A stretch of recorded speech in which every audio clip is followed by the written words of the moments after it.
Good evening, I'm Belva Davis, and welcome to This Week in Northern California. Joining me on our news panel, Carla Marinucci, political reporter with the San Francisco Chronicle, joining us from Los Angeles with a report from the State Democratic Convention. Bob Egelko, staff writer, also with the Chronicle on court nominations. And Marc Lifsher, business reporter for the Los Angeles Times Sacramento Bureau on California pension problems. So Carla Marinucci, the Democrats staged their state convention there in Los Angeles this weekend, but what is their focus as they face many challenges leading up to the June primary? Well, Belva, you know, with the Republicans fired up with those Tea Party demonstrations, with President Obama's polls falling, Democrats got to get their voters excited. And this is an anti-incumbent mood, an anti-incumbent year, and they're presenting to voters some very familiar faces. Jerry Brown to be the Democratic gubernatorial nominee, Barbara Boxer, somebody who's been in office 18 years. So the Democrats know they have a challenge in a year in which voters don't seem too happy with people in office. They've got to get that 2008 excitement going, the kind that helped them elect Obama. They've got to fire up those younger voters to vote for some of these older candidates, Brown, who's 72, and could be the oldest governor in the nation if he's elected. So that's some of the challenges. And when we're talking about the economy and jobs, Democrats have to offer a plan down here in Los Angeles. You're going to hear from Nancy Pelosi, the House Speaker, Boxer, Brown, and everyone down the line who hopes to get elected to statewide office, including San Francisco Mayor Gavin Newsom. Well, Carla, so this is a very big venue. The big question is, are the Democrats truly concerned about Jerry Brown? I mean, he's the politician that Californians certainly should know.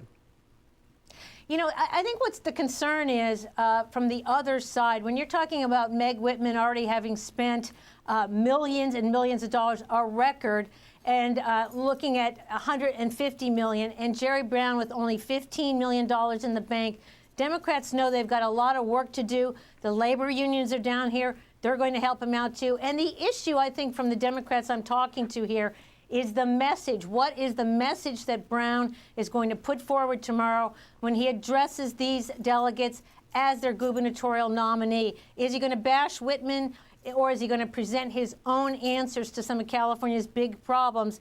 And that, I think, is the challenge for the Democrats. They've got to fire their people up. And right now, it seems, among particularly younger voters, they're not quite there yet for the Democrats. Yeah, Carla, this is Bob. And just to follow up on that, when are we going to hear from Jerry Brown about what kind of a governor he would be this time around? When are we going to hear something about the economy? He's already said he's not going to raise taxes. Well, where's the money going to come from? What about the environment? What about labor? What about all these different issues that a governor has to deal with? All I've heard is that, well, he's not Meg Whitman. He's been around the track a few times. What about what he'll actually do if he gets back in office? Bob, you know, you've hit it right on the head, and this is the criticism that Jerry Brown is getting right now. He has talked about how he has the knowledge, the wisdom, and the experience to take California on into the next chapter, facing all these problems. But he hasn't said where does he stand on the water bonds? What is he going to do on some of these major issues?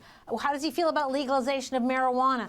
We haven't heard a lot of his positions on some critical issues, and he's going to have to start coming forth with some detailed proposals. When you have Meg Whitman out there with a 48-page plan on what she wants to do, and Steve Poizner the same on the Republican side, of course, they have a contested primary. Jerry Brown doesn't have to do that, but he has to start coming up with some details on how he's going to talk about pension problems and everything else. But, Carla, isn't that the problem? He has no opponent, so there's been no reason for him to spend the limited amount of money that he has, and maybe that might be sort of backfiring on him because there's no activity going on the Democratic side.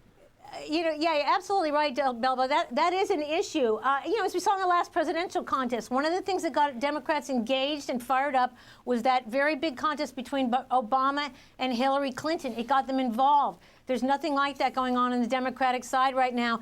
You're right, Brown doesn't have to spend any money to attack anybody, but the worry is Whitman is already pulling ahead of him in the polls. But Carla, This is Marc. You know, it's only mid-April, and the election's not till November. Doesn't Jerry really have a lot of time to raise money and to get his arguments together and let Poizner maybe beat up on Whitman in one big salvo? You know, you're right, Mark. Brown was hoping that Poizner would beat up on Whitman. It just hasn't happened yet, not in a big way. And we're coming down to the final weeks before the June primary. So Whitman is pulling ahead of Brown. And the worry is if she starts getting too big of a gap and she's got $150 million to play with, this is more money than we've seen in any contest anywhere in the United States. And whether the Democrats can catch up to that kind of money, you don't want to let them get too much of a lead going. That's what the Democrats have to worry about, and Jerry Brown particularly. Well, you have some interesting times ahead as the Democrats reveal themselves to us, the voters, about what they plan to do. So thanks, Carla. But you know, Carla's been talking about getting election. Bob, you're talking about the president and his problems in getting those who he want to appoint to positions in place. In this case, now we're talking about the Ninth Circuit Court of Appeal and Goodwin Liu, who's the president who had a hearing today in Washington. What happened? Yeah, Goodwin Liu is a law professor at UC Berkeley. He's been nominated to the Ninth Circuit. He's 39. He's an academic star, former Rhodes Scholar, former Supreme Court clerk, glowing credentials academically, never been a judge. Also, you know, even compared to other Obama nominees, he's liberal. Not radical liberal, but, you know, pro-gay marriage, pro-affirmative action. He's the head of an organization called the American Constitution Society, which is liberal, testified against Justice Alito to the Supreme Court. This makes him a target for Republicans, and at the confirmation hearing in the Senate Judiciary Committee, 3.5 hours, most of it was devoted to Republicans taking turns beating up on him, portraying him as this kind of, you know, power aggrandizer for the judiciary, judicial activism, big government, all-powerful courts inventing rights that you never heard of before, right to welfare, this and that. And so that basically that was it, and they took turns. And Goodwin Liu is a cool customer. He took it all calmly. He replied, you know, here's what I've written. Here's how I'll be different if I'm on the courts. I'll follow the Supreme Court precedent and all that. Most of the hearing, though, was devoted to Republican attacks and, you know, Liu kind of sitting there with aplomb and meeting it all. Well, Bob, can't some of those attacks backfire, though, if people see him being bullied or beat up for hours on end? Well, it's interesting because so far, at least, it seems that the judiciary is being treated as a Republican issue. That this is something that Republicans can take advantage of because it's, you know, rather easy to portray the courts as, you know, the threat, as this unaccountable judiciary, the unelected judges. Remember, we heard during the Prop 8 campaign, these unelected judges changed marriage for you.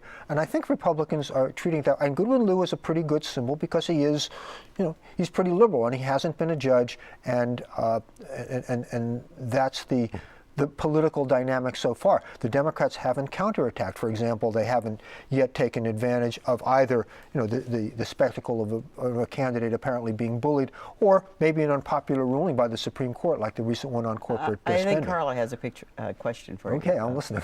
Carla? Yeah, Bob, down here in Los Angeles, a lot of talk about Goodwin Liu. Democrats really want to see him confirm. What's at stake for President Obama, however, if the Republicans are successful, given it particularly Democrats want to see an Asian American on the courts. There's so few of these faces. I mean, would it be a tremendous loss? What would it say about his ability to put forth future nominees? Well, I suppose it matters how, if Goodwin Liu does go down, and it seems pretty likely that there's going to be a filibuster on the floor, I suppose it matters how he goes down. How reasonable or unreasonable does it seem? Will Obama fight for him, or will he throw him under the bus? We have another Asian American nominee, although to a district bench in San Francisco, Edward Chen, who's a magistrate who was nominated last August and got out of Judiciary Committee, Senate Judiciary Committee twice, and he's been on the Senate floor and hasn't got a vote. His problem, or the blemish on his record as the Republicans see it, he used to work for the American Civil Liberties Union. He's been a federal magistrate here for the better part of a decade, and, you know, an unexceptionable record, but ACLU is toxic as far as the Republicans are concerned.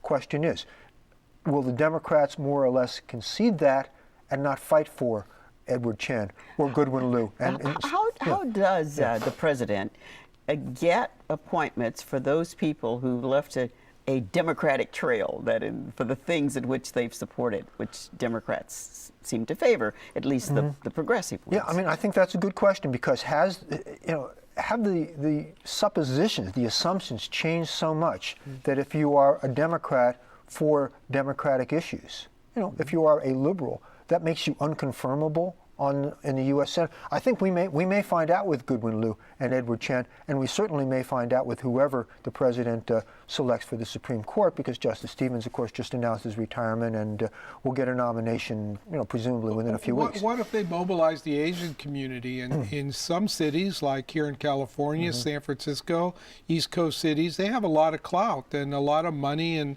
they're politically involved. Yeah, I mean, I think so. Goodwin Liu has a constituency. He would be the first Asian American, or the only Asian American active judge in any circuit court of appeals in the country, and it's 175 judges. That's an omission that the Asian community notices, and they are mobilized behind Goodwin Liu.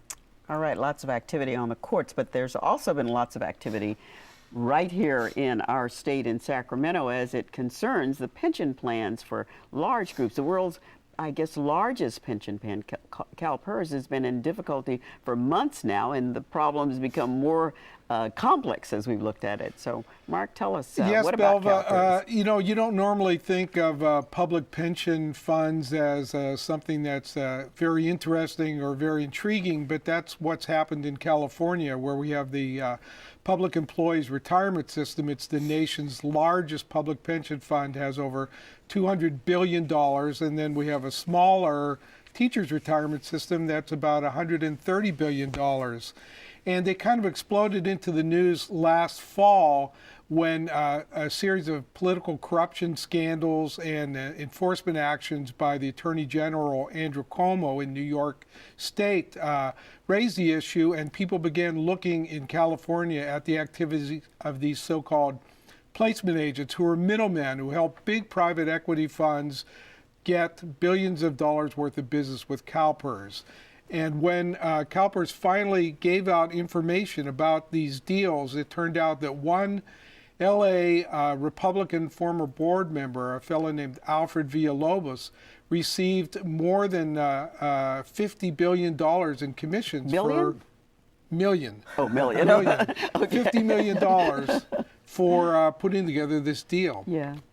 So what does this say about CalPERS and the way it's operated its business, or did it not have anything directly to do with the organization CalPERS, but with some other things? Has always said that it was a deal between these outside investment funds that wanted to do business with the state and their sales representatives, or their door openers, or some might say influence peddlers, and CalPERS didn't really know anything about it. And they said, we don't have this information, till the scandal broke in New York, and all of a sudden they said, well, we want you to give us all the information and we're going to disclose it. CalPERS has a reputation of being fairly, some might say, secretive, and they've had to give out a lot more information than they've done in the past. Well, what about the reports of this mounting shortfall and CalPERS, and the pressure that it's going to put on the pension funds and the unions to accept cuts? The scandal then set off an examination of the losses that the big pension funds had in the last fiscal year, which was about 20 to 25% of their portfolios. They lost a tremendous amount of money and set them back years in kind of building up what they need to pay these pensions. So then people started questioning, not just here in California, but all around the country, the sustainability of these pension funds, because they're accruing billions and billions and hundreds of billions of dollars worth of obligations that are constitutionally guaranteed to retirees, and people are starting to wonder, how are we going to pay for this, or how are our children and our grandchildren and their children going to pay for all this? You can't cut the current retirees, but maybe no, some it's a constitutional obligation, just like a bond. Carla? This whole issue of pension reform has been a major issue already in the governor's race, Mark. I'm wondering, both the Republicans are talking about the end of defined benefits plans as we know it. Are unions going to let that go through? I mean, how much of a fight is that going to be? We haven't heard a lot from Jerry Brown on this either, the Attorney General. What about that? Well, the governor came up with a plan to do this in an initiative in 2005, and unions fought it hard, and they won. And the governor backed away. But now he's coming back out, and he probably next week or the week after, he'll have some type of proposal to have a two-tier system where people who already work for the state or for the schools have their current benefits guaranteed, but new hires would have something less, maybe a 401k, or they might have to work more years, or something that would cut the future obligation. As we button this down, there was a study done by students at Stanford. The governor commission said there was going to be this huge amount of deficit. Has that turned out to be true, or is it? Well, we won't know till the future, but there have been estimates from the Pew Center for the States have said that California pension funds maybe have $150 billion in these unfunded liabilities, and then Stanford used a kind of a lower number, and they came up with $500 billion. So it's obviously a lot of money, and it's somewhere in between. Not to panic yet. This is all money that will get spent over Not years. to panic, but something's got to be done. Something's got to be done. Well, my thanks to all of you for joining me tonight. Thank you.